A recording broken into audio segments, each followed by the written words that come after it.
ചങ്ങരംകുളത്ത് നമ്മളെ കൂട്ടുകാരെ റിയാസ് കായലിൽ വല വീശി പിടിച്ച ഒരു കണ്ണനാട്ട, ഒരു രക്ഷയില്ല മോനെ, വേറെ ലെവല് കണ്ണനാട്ടാ. എന്തായാലും കണ്ണന എങ്ങനെ പൊരിച്ചെന്നുള്ളതിൻ്റെ ഫുള്ള് വീഡിയോ കണ്ടോളി. ചീനമുളക്, ചെറിയ ജീരകം, വലിയ ജീരകം, വെളുത്തുള്ളി, വേപ്പിൻ്റെ ഇല നല്ല മിക്സിയിലിട്ട് അരച്ചിട്ട് പച്ച വെളിച്ചെണ്ണ ഒഴിച്ച് കൊടുക്കുക, സുറുക്ക ഒഴിച്ച് കൊടുക്കുക, മുളകും പൊടി, മീൻ മസാല, മഞ്ഞൾപ്പൊടി നല്ല അങ്ങനെ മിക്സാക്കി എടുത്തിട്ട് കുറച്ച് പരലും തന്നിട്ട് ആ പരലും കണ്ണനും കൂടി മിക്സാക്കി നല്ല മസാല ഇങ്ങനെ സെറ്റാക്കിയിട്ട് നല്ല വെളിച്ചെണ്ണയിൽ ഇങ്ങനെ പൊരിച്ചെടുക്കണം കേട്ടോ. ഇടയിൽ കുറച്ച് വേപ്പിൻ്റെ ഇല ഇട്ട് കൊടുത്തിട്ട് നല്ല സെറ്റാക്കി അവിടെ വെച്ചോളിയും. ഒരു രക്ഷയില്ലാത്ത സാധനമാണ്. ആ പൊരിച്ച ചട്ടിയിൽ കുറച്ച് പപ്പടവും സാമ്പാറും ചോറും അതിൻ്റെ ആ എണ്ണയും ആ ഇമെന്താ കണ്ണൻ്റെ പീസും വെച്ചിങ്ങനെ തിന്നുമുണ്ടല്ലോ, വേറെ ലെവലാണ് മോനെ, ഒരു രക്ഷയില്ല.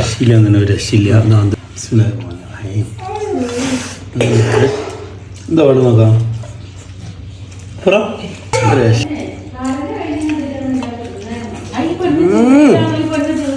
അടിപൊളിയാ.